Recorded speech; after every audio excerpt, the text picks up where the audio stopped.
എപ്പിസോഡിന്റെ opening സീനിൽ ഇപ്പൊ ഹങ്കുവെ കാണിക്കുന്നു. അവൾക്കാണെങ്കിൽ ഇപ്പൊ ബോധമില്ല. ഈനോ ആവട്ടെ നനഞ്ഞ തുണിയൊക്കെ ഹങ്കുവിന്റെ തലയിൽ ഇട്ടുകൊടുത്ത് അവളെ കെയർ ചെയ്തുകൊണ്ടേയിരിക്കുകയാണ്. അപ്പൊ ഷിനോ പറയും, നാളെയാണ് പണം കൊണ്ട് ആ ഒരു കപ്പൽ പുറപ്പെടുക, നമുക്ക് എത്രയും പെട്ടെന്ന് അവിടെ എത്തണമെന്ന് ഷിനോ പറയുമ്പോ കുട്ടപ്പനാവട്ടെ ആ ഒരു ദ്വീപിൽ നിന്ന് മുക്കുവ പെണ്ണിനെ തനിച്ചാക്കി പോവാൻ മനസ്സനുവദിക്കില്ല.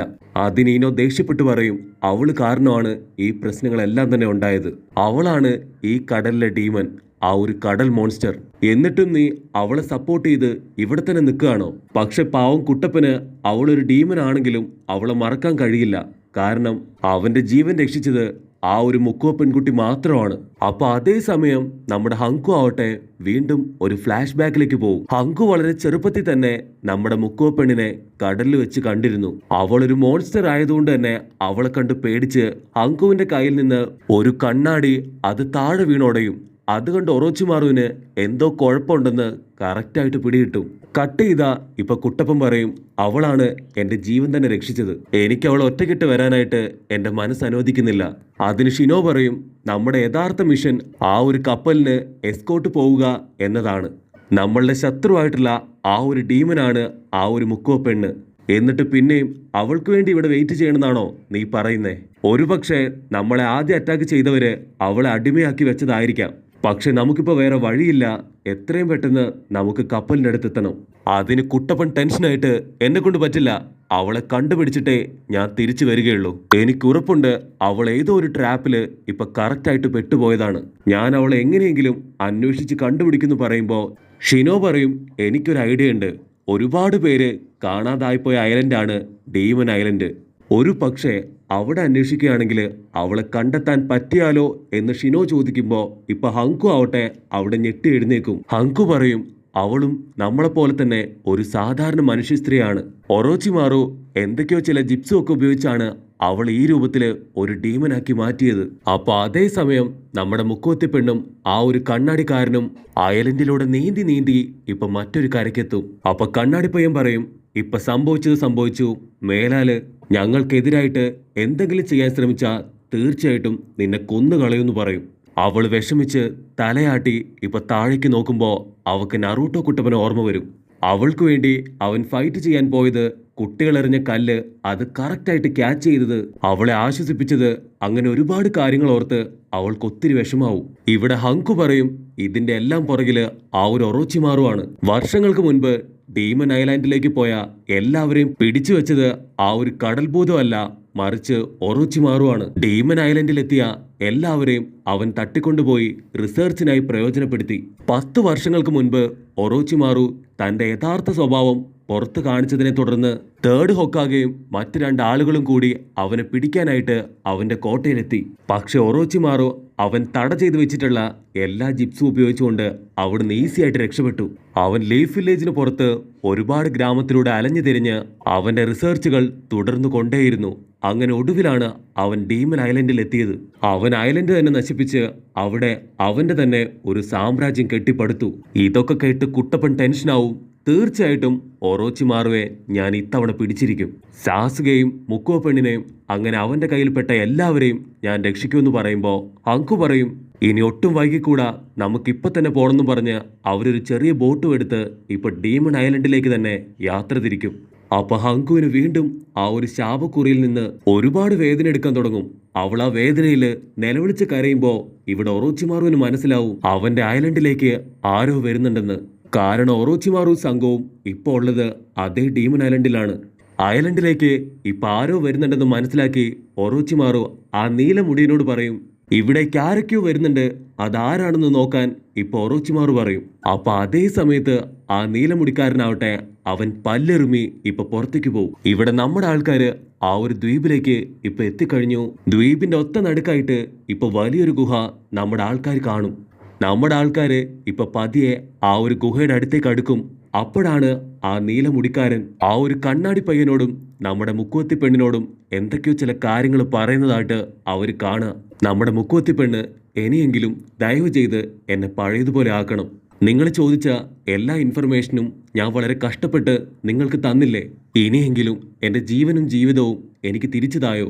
അപ്പൊ നീലമുടിക്കാരൻ പറയും, അതിന് കുഴപ്പമൊന്നുമില്ല, നിന്നെ എത്രയും പെട്ടെന്ന് ഞാൻ ശരിയാക്കിയെടുക്കും. ഇപ്പം നീ പോയി എത്രയും പെട്ടെന്ന് ആ മിഷൻ ചെയ്യാൻ പറയുമ്പോ കണ്ണാടിപ്പയ്യൻ പറയും, നീ ആള് പുലിയാണ്, കാരണം അവളെ നീ വീണ്ടും വീണ്ടും പറഞ്ഞു പറ്റിക്കുകയാണ്. ഇവിടെ നമ്മുടെ ആൾക്കാര് എന്തൊക്കെയോ മനസ്സിൽ കണക്കുകൂട്ടി അകത്തേക്ക് കയറി വരുമ്പോ ഒരുപാട് വലിയ വലിയ സിലിണ്ടറുകളില് ആരൊക്കെയോ അടച്ചു വെച്ചതായിട്ട് അവര് കാണും. അപ്പൊ പെട്ടെന്ന് ആരോ ഒരു കയറെ പിടിച്ച് വലിക്കും. നമ്മുടെ ആൾക്കാരെല്ലാം തന്നെ ഒരു കുഴിയിലേക്ക് വീഴും. അതാരാണെന്ന് നോക്കിയാ മറ്റാരുമല്ല, നമ്മുടെ മുക്കുവ പെണ്ണ്. പക്ഷെ ഹങ്കു അവൾ കറങ്ങി തിരിഞ്ഞ് ഒരു കത്തിയെടുത്ത് മുക്കുവ പെണ്ണിന്റെ കഴുത്തിൽ വെക്കും. അവളാവട്ടെ അങ്ങനെ തട്ടിവിട്ട് ഹങ്കുവിനെ 3 ഗടാമുട്ടൻ സിംഹങ്ങളുടെ മുൻപിലേക്ക് ഇപ്പൊ തള്ളിയിടും. കട്ട് ചെയ്ത നമ്മുടെ കുട്ടപ്പനും ഈനോയും ഷിനോയും ഏതോ ഒരു ട്രാപ്പില് ഇപ്പൊ വീണ് കിടക്കാണ്. അവരുടെ മുൻപിലേക്ക് ഇപ്പൊ ആ കണ്ണാടി പയ്യൻ വരും. അവനെ കണ്ട ഉടൻ തന്നെ ഷിനോയ്ക്ക് അവൻ ആരാണെന്ന് മനസ്സിലാവും. ഇവന്റെ പ്രധാന പരിപാടി ചക്ര പവർ അബ്സോർബ് ചെയ്തെടുക്കുക എന്നതാണ്. അപ്പൊ കുട്ടപ്പൻ ഓടാൻ റെഡി ആയിട്ട് പറയും, ഞാൻ തന്നെ ആദ്യം ഇവനെ ഇടിച്ച് നിലത്തിടും. ഷിനോ അവനെ പിടിച്ച് വലിച്ചിട്ട്, അതൊന്നും വേണ്ട, അവനെ ഞാൻ തന്നെ ഹാൻഡിൽ ചെയ്യാം. അവനാണ് നിന്നെയും മുൻപ് കടലിൽ വെച്ച് പവറൊക്കെ അബ്സോർബ് ചെയ്ത് വെള്ളത്തിലേക്ക് തള്ളിവിട്ടത്. അവനെ ഒരിക്കലും നമുക്ക് ഡയറക്റ്റ് ആയിട്ട് അറ്റാക്ക് ചെയ്യാൻ കഴിയില്ല. ഇവന്റെ കാര്യം അത് ഞാൻ നോക്കിക്കോളാം. നിങ്ങൾ രണ്ടുപേരും എത്രയും പെട്ടെന്ന് ഇവിടുന്ന് പോകാനായിട്ട് ഷിനോ പറയും. അത് കേൾക്കേണ്ട താമസം നമ്മുടെ കുട്ടപ്പൻ ഈനോയും അവിടുന്ന് 100-110 ഓടുമ്പോ ഇവിടെ ഷിനോ ആവട്ടെ ആ സമയത്ത് അവനാവട്ടെ അവന്റെ ഈച്ചകളെ ഉപയോഗിച്ചുകൊണ്ട് ആ ഒരു ജിമ്മൻ കണ്ണാടിയെ ഇപ്പൊ കൺട്രോൾ ചെയ്ത് കീഴ്പ്പെടുത്താൻ ശ്രമിക്കും. കട്ട് ചെയ്ത ഇവിടെ ഹങ്കു ആവട്ടെ അവൾ ആകെ അപ്സെറ്റ് ആയിട്ട് ആ 3 സിംഹങ്ങളെയും ഇപ്പൊ കൊന്നു തള്ളി വളരെ കഷ്ടപ്പെട്ട് വേദന സഹിച്ച് മുൻപോട്ട് നടന്നു വരും. അപ്പൊ ദൂരത്തായിട്ട് ഒരു കസേരയില് ഏതോ ഒരു കരിമാക്കാൻ ഇരിക്കുന്നതായിട്ട് അവൾ കാണും. അതാരാണെന്നറിയാൻ അവൾ കുറച്ചും കൂടെ അടുത്തേക്ക് വരുമ്പോഴായിരിക്കും അത് മറ്റാരുമല്ല, ആ ഒരു നീലമുടിയൻ. അപ്പൊ ഹങ്കുവിന് ഓർമ്മ വരും, ഇവനെയും പണ്ട് ഹങ്കു ഇതേ സ്ഥലത്ത് വെച്ച് കണ്ടിട്ടുണ്ട്. അവളുടെ തോളില് ആ ഒരു ശാപക്കുറിയുടെ വേദന അത് കൂടിക്കൂടി വരുമ്പോ അവൾ ചോദിക്കും, ഒറോച്ചിമാറു അവൻ എവിടെ? അവൻ കൂളായിട്ട് പറയും, ഒറോച്ചിമാറുവോ, അവൻ ഇവിടെ വന്നിട്ട് ഇപ്പൊ 1.5 മാസം കഴിഞ്ഞു. പക്ഷെ അവൾക്ക് മനസ്സിലാവും അവളുടെ ആ ഒരു ശാപക്കുറിക്ക് ഇപ്പൊ ഇത്രയും വേദന വരണമെങ്കിൽ തീർച്ചയായിട്ടും ഒറോച്ചിമാറു ഇവിടെ അടുത്ത് തന്നെ എവിടെയോ ഉണ്ട്.